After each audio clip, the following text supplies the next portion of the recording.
우리에게 주시는 하나님의 말씀은 스가랴서 5장 1절에서 11절까지인데요. 오늘 1절에서 4절까지만 읽겠습니다. 제가 갖고 있는 구약성경 1316페이지에 있습니다.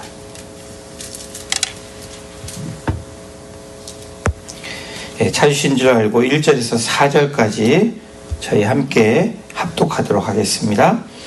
내가 다시 눈을 들어본즉 날아가는 두루마리가 있더라. 그가 내게 묻되 내가 무엇을 보느냐 하기로 내가 대답하되 날아가는 두루마리를 보나이다. 그 길이가 20규빗이요 너비가 10규빗이니이다. 그가 내게 이르되 이는 온 땅 위에 내리는 저주라. 도둑질하는 자는 그 이쪽 글대로 끊어지고 맹세하는 자는 저쪽 글대로 끊어지리라 하니 만군의 여호와께서 이르시되 내가 이것을 보냈나니 도둑의 집에도 들어가며 내 이름을 가리켜 망령되이 맹세하는 자의 집에도 들어가서 그의 집에 머무르며 그 집을 나무와 돌과 아울러 사르리라 하셨느니라 하니라. 아멘. 내가 무엇을 보느냐라는 말씀으로 오늘 5장 1절에서 4절의 말씀 함께 나누겠습니다. 스가랴서에서 나오는 환상이 8가지입니다. 하룻밤 스가랴 선지자에게 보여진 환상으로 바벨론 포로에서 귀환한 이스라엘 백성에게 하나님께서 위로와 또 격려 그리고 장차 임할 메시아 왕국에 대한 소망을 주시기 위한 메시지가 스가랴에서 나오는 이 환상의 이야기입니다. 저희가 1장에서 4장까지 잘 모르시는 분들 또 이 말씀 함께 하지 않은 분들을 위해서 잠깐 간단하게 설명해 드리기를 원합니다. 1장에 나오는 환상은 2가지 환상이 나옵니다. 회개와 권고에 대한 환상이 2가지가 나오는데 이 첫 번째 환상이 화석류 나무 사이에 4말을 탄 환상입니다. 붉은 말 탄 자가 화석나무 사이에 서 있고 그 뒤로 붉은 말, 자줏빛 말, 흰 말 등이 서 있는 네 마리의 홀수가 있는 환상입니다. 이 환상은 온 세상을 감찰하시는 하나님께서 주변 나라의 평온함 속에서 고통받는 이스라엘 백성들을 기억하시고 예루살렘을 회복시켜 주시겠다는 이 환상, 약속의 환상입니다. 두 번째 환상이 1장 18절에서 21절에 나오는데 네 뿔과 네 대장장이에 대한 환상입니다. 그리고 세 번째 환상이 2장에 나오는데 측량줄을 든 사람의 환상입니다. 한 사람이 측량줄로 예루살렘을 메저하고 있는 겁니다. 예루살렘이 크게 번성해서 성벽이 부족할 정도로 인구와 가축이 늘어날 것을 예상하시는 환상입니다. 또한 하나님께서 친히 예루살렘을 보호하시고 하나님이 보호막이 되어주시고 그 안에 거하시겠다고 하시는 약속이 세 번째 환상입니다. 네 번째 환상은 3장에 나오는데 대제사장 여호수아의 환상입니다. 더러운 옷을 입은 대제사장 여호수아가 사단에게 참소를 당하는 그런 환상입니다. 그런데 하나님께서 그 더러운 옷을 벗겨주시고 새 옷과 정결한 관을 씌워주신다는 이 네 번째 환상이 3장에 나오는데 의미는 이런 것입니다. 하나님의 백성을 용서하시고 정결하게 해주시겠다는 은혜의 약속이 이 네 번째 환상입니다. 다섯 번째 환상은 4장에 나오는데 어제의 말씀이죠. 순금 등잔대와 두 감람나무의 환상이 어제 본문의 환상입니다. 순금 등잔대와 그 옆에 두 감람나무가 서 있는 환상. 이것은 등잔대는 성전을 의미하고 감람나무는 정치 지도자인 스룹바벨과 지도자 여호수아를 상징합니다. 성전 재건이 사람의 힘이 아닌 오직 성령의 능력으로 이루어질 것을 강조하는 환상이 어제 5번째 환상이었습니다. 그리고 오늘 저희가 읽은 이 본문 5장 1절부터 4절이 6번째 환상이 나오고요. 5절부터 11절까지가 7번째 환상입니다. 근데 오늘은 6번째 환상에 좀 더 집중해서 말씀을 나누려고 합니다. 6번째 환상은 날아가는 두루마리고 7번째 환상은 에바 속에 있는 여인에 대한 환상이고요. 8번째는 내일 본문이지만 네 병거의 환상이 8가지의 환상으로 이 스가랴서에 나타나고 있습니다. 이번 스가랴의 말씀을 통해서 다시 한번 알 수 있는 중요한 메시지가 있는데 여러분 7개, 8개 환상 다 기억하지 않아도 됩니다. 그러나 우리에게 중요한 환상에 주시는 이스라엘 백성에 주시는 이 환상 그리고 오늘 수천 년이 지난 지금 오늘 우리들에게 이 말씀을 읽히게 하시는 이유가 뭘까? 가장 중요한 사실은 하나님에 대해서 더 알아가기를 원하신다라는 거예요. 다시 말하면 하나님을 아는 지식이 우리들에게 풍성해지기를 원하시는 하나님의 마음이 이 말씀 가운데 있는 것입니다. 하나님을 아는 지식이 저와 여러분들에게 부분적으로 알게 되면 어떻게 되냐면 하나님의 말씀을 오해하게 된다라는 거예요. 여러분 우리가 그렇지 않나요? 우리 인생을 살다 보면 오해하는 부분들이 굉장히 많이 있습니다. 왜 그럴까? 한쪽만 듣기 때문에 오해되는 부분이 많다라는 거예요. 여러 가지 상황들을 다 들어봐야 되고 또 그것을 우리가 함께 잘 종합해 봐서 결론을 내려야 되는데 저희들이 한 귀로 듣고 흘려야 되는 것을 한 귀로 듣고 묵상한다라는 거예요.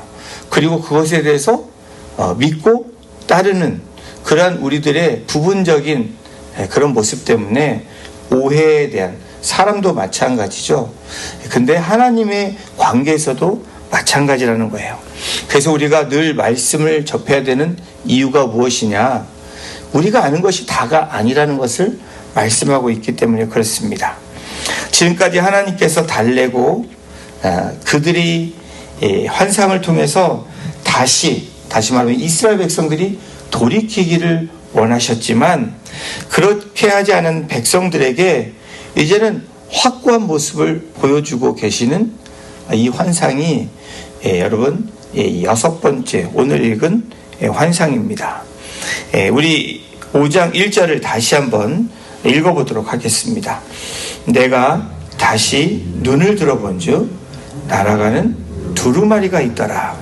6번째 환상이 날아가는 두루마리예요. 두루마리 말려있는 이 두루마리가 지금 날아가고 있는 겁니다. 지금까지 하나님께서 달래고 환상을 통해서 다시 돌아오기를 바란 이스라엘 백성들에게 이 두루마리가 지금 날아가는 환상을 통해서 확고한 하나님의 이 의지야 강한 모습이 나타나고 있는 것입니다. 내가 다시 눈을 보았다는 의미는 무엇입니까? 눈을 들어 정확하게 또 명확하게 확실하게 보았다는 거예요. 여러분 우리들이 하나님을 바라볼 때 다시 말하면 하나님의 말씀을 우리가 읽고 묵상할 때 어떻게 봐야 된다고요? 정확하게 명확하게 확실하게 봐야 된다는 거예요. 이 환상이 주는 의미가 여기에 있습니다. 날아가는 두루마리, 여러분 두루마리 이 새로 생각하면 계속 펄럭이며 날고 있는 상태를 말하는 겁니다. 날아가는 두루마리가 있더라. 요즘 말로 여러분 쉽게 생각하면 우리가 프리를 차를 타고 달리면 커다란 광고판이 보이실 거예요. 눈에 확 띄는 광고판들이 있습니다. 그 광고판을 붙인 의미가 뭘까요? 가면서 보라는 거죠. 그리고 모든 사람에게 알린다는 의미가 광고판의 의미가 있습니다. 또 때로는 우리가 조용한 파크나 비치가에 있으면 갑자기 그곳에 비행기가 날아다닙니다.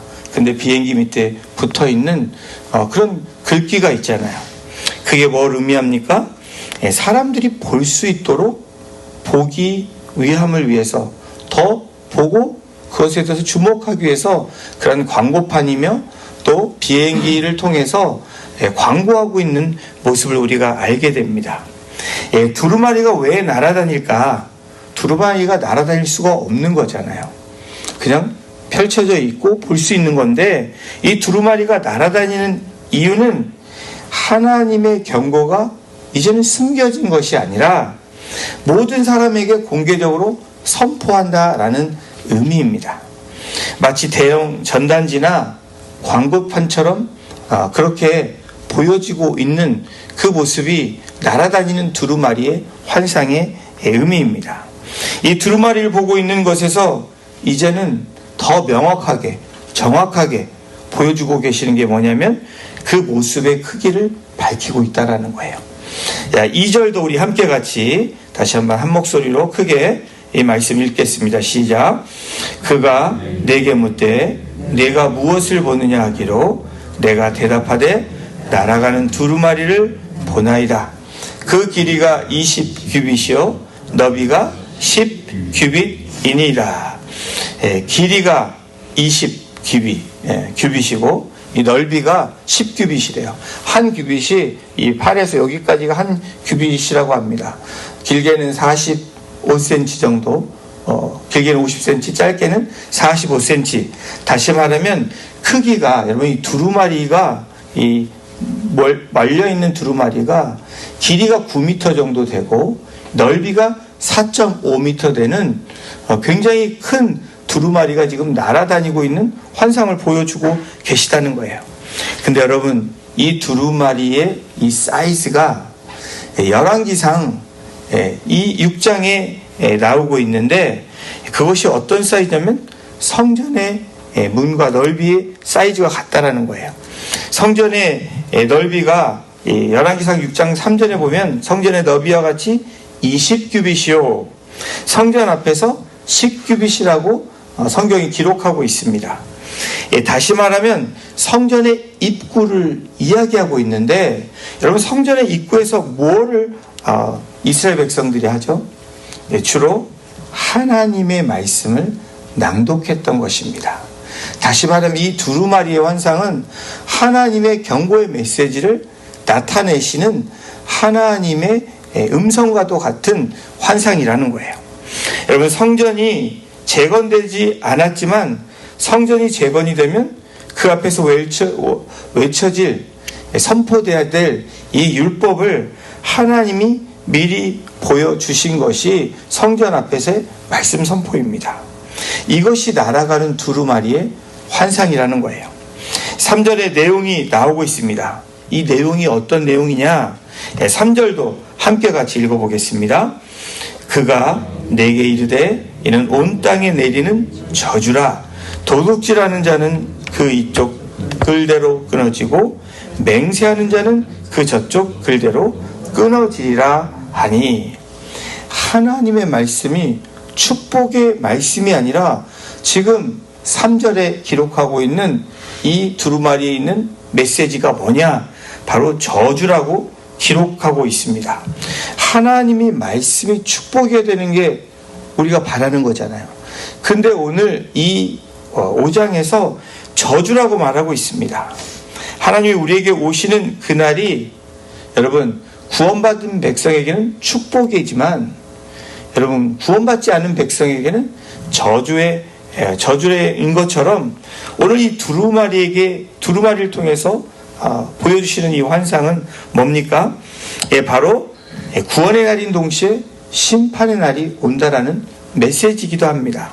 하나님이 우리에게 오시는 것은 하나님을 따르고 하나님의 백성이 된 자들에게 구원의 날이지만 그렇지 않은 자들에게는 심판의 날이라는 것을 분명하게 밝히시고 계시다는 거예요. 여러분 우리의 삶에 적용한다면 이런 말입니다. 오늘 우리에게 하나님의 말씀은 모두 다 믿는 사람들에게는 축복의 말씀이라는 거예요. 이분 오늘 강하게 저주가 임할 것이다. 여러분 이 말씀이 우리에게 어떤 말씀입니까? 순종하며 살아가는 사람들에게는 전혀 해당되지 않는다라는 거예요. 오늘 하나님의 말씀이 여러분 무섭고 두렵고 떨리십니까? 아니면 이 말씀도 은혜의 말씀으로 들리십니까? 저주의 말씀이지만 은혜로 받아들이는 하나님의 백성은 무엇입니까? 순종하며 살아가는 사람들은 그렇다라는 거예요. 반대로 저주가 되는 것은 불순종이 임할 때 그 말씀이 우리에게 두려움이 되는 것입니다. 이 말씀은 우리가 하나님의 말씀을 축복인지 저주인지 따질 필요가 없다라는 거예요. 다시 말하면 내가 관심 가져야 하는 것은 주신 말씀을 내가 어떻게 지금 받고 있는지, 어떻게 그 말씀을 반응하고 살아가는지에 우리가 더 집중해야 된다라는 겁니다. 저와 여러분은 축복의 말씀을 좋아합니다. 맞죠? 대답을 안 하시네요. 여러분 그럼 저주의 말씀을 좋아하십니까? 성경을 말씀을 읽을 때 우리들이 주목하는 게 있어요. 복을 주시고 이런 말씀을 더 좋아해요. 너를 저주하고 이런 말을 좋아하지 않습니다. 그런데 정말 그 축복의 말씀이 나에게 이루어지고 있느냐, 이것은 또 다른 우리의 질문과 답변이 될 수 있다라는 거예요. 축복의 말씀이 나에게 이루어지지 않는다면 그 말씀은 저와 여러분들에게 아무 의미가 없다라는 거예요. 또한 저주의 말씀도 두려워할 필요가 없는 것이, 저주가 내게 이루어지지 않는다면 우리에게는 아무 상관이 없는 말씀이 되는 겁니다. 여러분, 저와 여러분들이 이 말씀에 대해서 말씀이 중요하다고 다 압니다. 오늘도 이스라엘 백성들에게 말씀을 주시는 거예요. 이 스가랴 선지자를 통해서 환상을 보여주시고 말씀을, 하나님의 이 말씀을 딜리버리하고 있는 거예요. 그런데 저와 여러분들이 우리의 반응이 어떠냐라는 거예요. 이스라엘 백성들은 말씀에 순종하지 않았기 때문에 환상을 통해서 하나님께 돌아오라고 강한 그렇지 않으면 너희들이 저주를 받게 될 것이라고 메시지를 전하고 있는 것입니다. 자, 다시 본문으로 돌아와서 3절의 저주가 어떤 내용이냐? 이 도둑질하는 자, 맹세하는 자에 대해서 강한 저주를 나타내주고 계십니다. 두 개의 저주가 있어요. 수많은 죄가 있음에도 불구하고 오늘 3절에 나타나고 있는 이 저주는 딱 두 가지로 간략하게 정리하고 있는 겁니다. 하나가 도둑질하는 자, 두 번째가 맹세하는 자입니다. 왜 도둑질하는 자에 대한 저주를 말하고 있는 것일까? 죄가 수없이 많은 죄의 항목들이 있는데 왜 도둑질이라고 말씀하실까? 이것이 바로 성전을 재건하지 않고 미적미적한 이스라엘의 죄를 지적하신 것입니다. 여러분들 이 말을 듣고 의아해하실 거예요. 다시 말해 하나님께서 그들을 70년 동안 포로로 끌려갔던 이스라엘을 돌아오게 하십니다. 그런데 그들이 포로에서 돌아와서 자기의 것들만 챙기는 거예요. 말씀에 순종하지 않았다라는 거예요. 하나님의 성전은 뒷전으로 미루었던 이스라엘 백성들, 그들을 향해서 너희들이 도둑질하는 자다라고 말씀하고 있는 겁니다. 내 것은 중요하고 하나님의 것은 중요하지 않게 여기는 그들이 바로 너희들이 나의 것을 도둑질한 도둑놈들이다. 이 도둑질에 대한 죄를 지금 경고하시는 거예요. 또한 맹세하는 죄는 무엇입니까? 하나님 앞에 맹세하고 한 일을 시작했는데 16년이 지났음에도 불구하고 여전히 멈추어져 있는 그들을 향해서, 이스라엘 백성들을 향해서 하나님이 그 죄를 지적하시는 겁니다.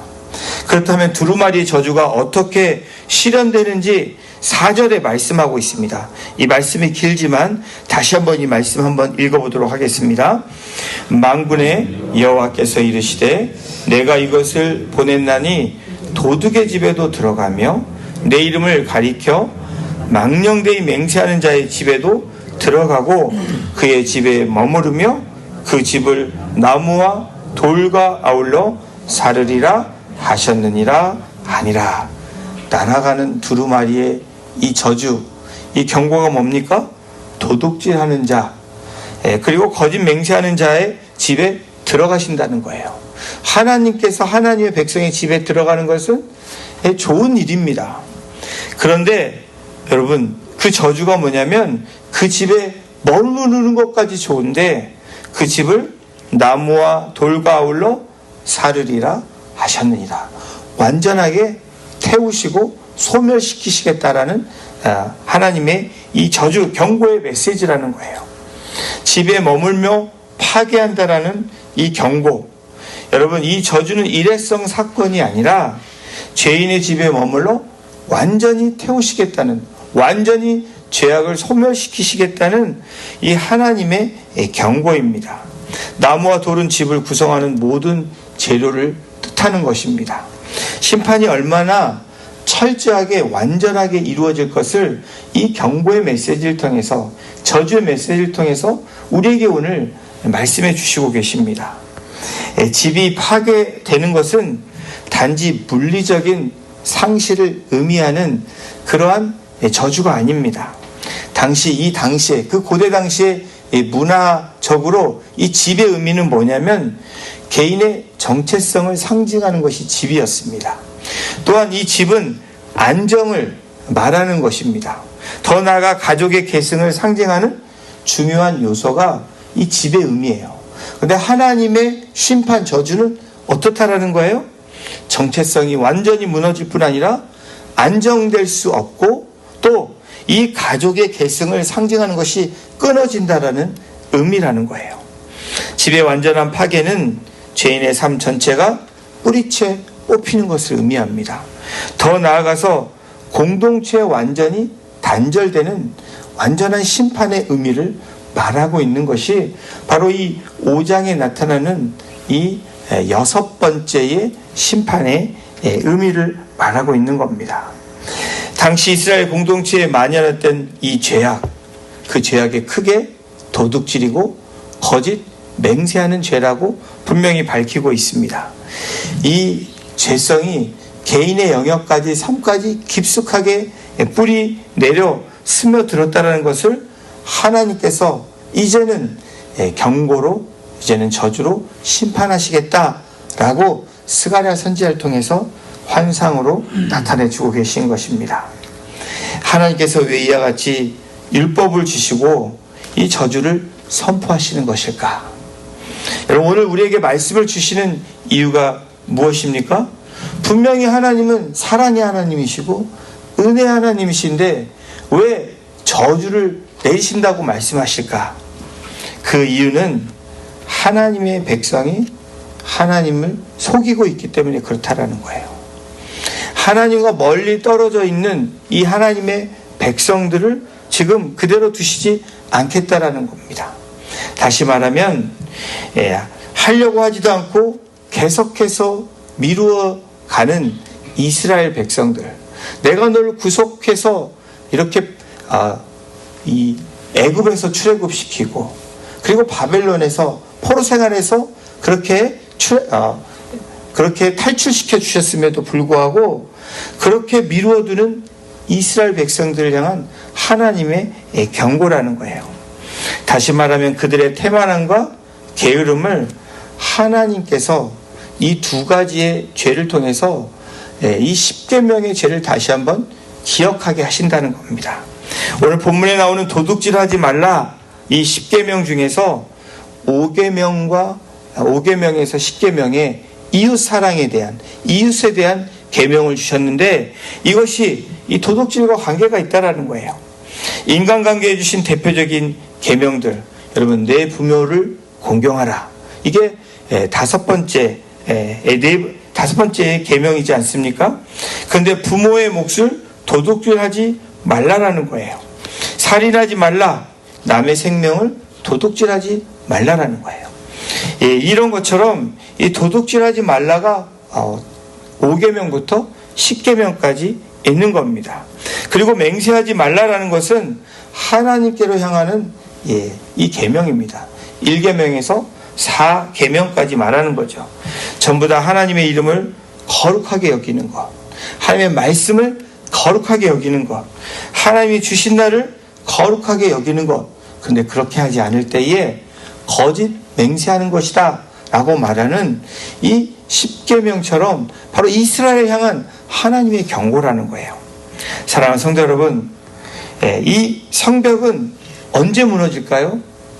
가장 약한 곳에서부터 무너지는 것입니다. 우리의 작은 죄성으로부터 우리가 무너질 수 있다라는 경고가 바로 이 성벽의 메시지고 성전의 메시지라는 거예요. 뚝은 작은 틈으로 인해서 큰 물이 들어오면서 뚝이 무너지는 것을 우리는 알고 있습니다. 그 약한 곳이 우리에게 있는데 그것이 우리의 작은 죄성부터 시작된다라는 거예요. 그것이 무너지면 저와 여러분들이 어떻게 된다고요? 도둑질한다라는 거예요. 하나님의 것을 마치 나의 것으로 도둑질하고 그것을 가지고 우리가 살아간다라는 겁니다. 또 어떻게 된다고요? 거짓 맹세하는 사람으로 살아가게 된다라는 것을 말씀하고 있습니다. 그러므로 하나님께서 만군의 여호와께서 이르시되 내가 이것을 보냈다라고 말씀하는 거예요. 여러분, 하나님은 매일매일 우리에게 이 날아다니는 두루마리처럼 우리에게 보내시는 하나님이시라는 것을 오늘 이 환상을 통해서 오늘 살아가고 있는 우리들에게 말씀하시는 겁니다. 나는 받은 게 없어요 라고 우리는 말할 수 없는 존재라는 거예요. 늘 우리에게 주시는 하나님의 말씀이 있습니다. 이것이 두루마리죠. 펼쳐진 하나님의 말씀입니다. 이 환상은 바벨론 포로에서 돌아온 성전을 재건하던 이스라엘 백성에게 다음과 같은 메시지를 전달하는 거예요. 정리하자면 이렇습니다. 하나님의 저주는 숨거나 피할 수 없다라는 거예요. 모든 불의한 행동에 대해 반드시 책임이 따른다는 경고의 메시지가 이 환상을 통한 하나님의 말씀입니다. 또 두 번째로 하나님은 성전 재건과 같은 겉모습의 회복뿐 아니라 여러분 성전 건축을 통해서 어떻게 해야 된다고요? 우리의 이 겉과 속이 온전해지기를 원하시는 하나님의 마음이 있는 것입니다. 백성 개개인의 죄악을 하나님이 뿌리채 뽑기로 제거하기를 원하신다는 의지를 보여주고 계십니다. 그리고 이 심판은 결국 이스라엘 공동체가 새롭게 다시 정화되기를 원하시고 하나님 앞에서 거룩함으로 다시 돌아오기를 원하시는 이 저주의 메시지가 다시 말하면 사랑의 메시지가 된다라는 거예요. 사랑하는 성도 여러분, 오늘 우리에게 들려지는 말씀이 무엇입니까? 매일매일 날아다니는 두루마리처럼 우리에게 주시는 말씀이 무엇입니까? 그것은 내가 너를 사랑한다라는 거예요. 나는 공의의 하나님이고 정의의 하나님이고 너를 사랑하고 은혜의 하나님이라는 이 양면의 하나님의 말씀을 우리에게 주신다는 거예요. 오늘 이 스가랴 말씀을 통해서 우리가 어떻게 된다고요? 다시 하나님의 말씀 앞에 서야 되고 엎드려져야 되고 우리의 죄가 드러난다면 그 말씀 앞에 비추어진다면 죄를 회개함으로 빨리 돌이키는 그런 백성들이 되기를 원하시는 하나님의 메시지가 여기에 있는 것입니다. 하나님의 회개와 용서를 통해 다시 회복시키려 원하시는 그 하나님의 음성을 듣는 저와 여러분들이 되시기를 주님의 이름으로 축원합니다. 기도하시겠습니다. 하나님 감사합니다. 오늘도 선지자들을 통해서 또 오늘 6번째 환상인 날아가는 이 두루마리를 보게 하시고 우리에게 정확하게 명확하게 분명하게 보여주실 뿐 아니라 말씀하시는 그 하나님의 음성을 오늘도 내가 듣고 그 말씀에 엎드려지며 그 말씀을 순종함으로 오늘도 돌이키는 백성으로 회개하는 백성으로 정결과 성결함으로 하나님께 나아가는 백성이 되게 하셔서 두려움이 아닌 주님 안에 평안을 유지하며 주님 안에서 기쁨과 감사가 끊이지 않는 그런 하나님의 백성으로 살아가기를 이 시간 우리가 소원합니다. 우리 성도님들 한 분 한 분을 삶 가운데 주님 주장하여 주시고 말씀을 붙잡고 나아갈 때 하나님의 능력이 더하게 하시고 하나님의 평안과 기쁨이 넘치는 우리 성도님들 될 수 있도록 하나님 인도하여 주시옵소서. 감사드리며 예수님의 이름으로 기도드렸습니다. 아멘.